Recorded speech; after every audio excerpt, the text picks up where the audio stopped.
Hello mass, నేను మీ Tom. ఇప్పుడు నేను జీబ్రా మూవీ చూసాను. Movie was good, not bad, it's good. Hero బ్యాంక్లో పనిచేస్తుంటాడు. అనుకోకుండా ఒక సిచ్యువేషన్ క్రియేట్ అవుతుంది. ఆ సిచ్యువేషన్ ఏందో స్నీక్ పీక్ అని ఒక వీడియో రిలీజ్ చేశారు. అందులో తెలిసిపోతుంది. అది చూడకపోతే యూట్యూబ్లో చూసేయండి. యూట్యూబ్లోనే అవైలబుల్ ఉంది. స్నీక్ పీక్లోనే రివీల్ చేసిన పాయింటే ఆ ప్లాట్ అనమాట. అంటే ఆ ప్లాట్ అంటే మెయిన్ ప్లాట్ అదని చెప్పలేము, కానీ అది వన్ ఆఫ్ ది ప్లాట్. దానివల్లే స్టోరీ టర్న్ అవుతుంది అండ్ దాంతో ఒక ఇంట్రెస్టింగ్ పాయింట్ తెలుస్తుంది. ఆ స్నీక్ పీక్ లోనే తెలిసిపోతుంది మనకు ఆ ఇంట్రెస్టింగ్ పాయింట్ కూడా. అదేంటంటే మన సత్యకి బ్యాంక్ లో ఉన్న బొక్కలు లెక్కలు అని తెలుసు అనమాట. ఒక్కళ్ళు లెక్కలు తెలుసా? అంటే స్నీక్ పీక్ ద్వారా ఆ మనీ సంపాదించి ఆ తర్వాత కోటీశ్వరుడు అయిపోతాడా?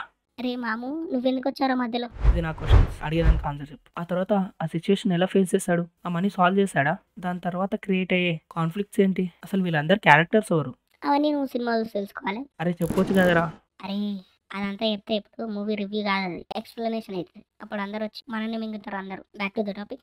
మూవీ స్టార్ట్ అయ్యే విధానం అండ్ మూవీ పేసింగ్ అయితే బాగుంది. అంటే ఫస్ట్ హాఫ్ చాలా ఇంట్రెస్టింగ్గా వెళ్తుంది, డీసెంట్ ఇంటర్వెల్. అండ్ సెకండ్ హాఫ్లో చాలా స్లోగా స్టార్ట్ అయినట్టు అనిపించిన.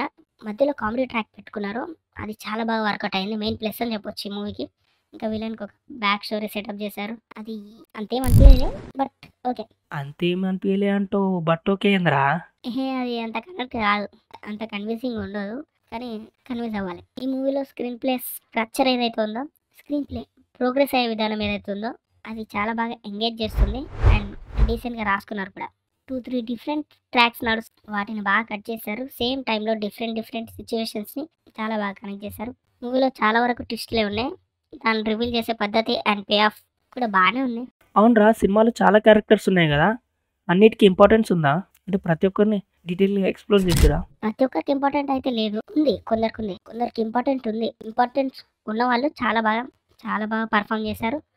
ఇంపార్టెంట్ లేని వాళ్ళు కూడా వాళ్ళ క్యారెక్టర్స్కి న్యాయం చేశారు అనిపించింది. ఇంకా పర్ఫార్మెన్స్ విషయానికి వస్తే సత్యదేవ్ పర్ఫార్మెన్స్ అయితే మెయిన్ ప్లస్ ఈ మూవీకి.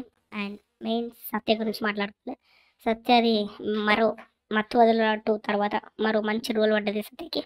ఇంకా heroine and Sunil is డీసెన్స్. And మన జాలరెడ్డి ఉన్నాడు కదా, అదే పుష్పాలు ఉన్నాడు కదా, ఈ యాక్టర్ తన పర్ఫార్మెన్స్ ఎందుకు దీనికి సెట్ అవ్వలేదు అనిపించింది నాకైతే. ఆ క్యారెక్టర్కి తను యాప్ట్ అవ్వలేదు అనిపించింది. రాంగ్ సెలెక్షన్ ఏమో అనిపించింది నాకు.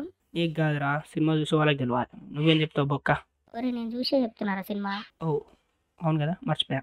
అండ్ ఈ మూవీ నాకు సంథింగ్ కంప్లీట్ అవ్వట్లేదు అనే ఫీలింగ్తోనే ఉన్నాను. ఓకే, ఇవే నా థాట్స్. మీరు మూవీ చూసారా? మూవీ చూస్తే మీకు ఎలా అనిపించింది ఒకసారి కామెంట్ రూపంలో చెప్పండి.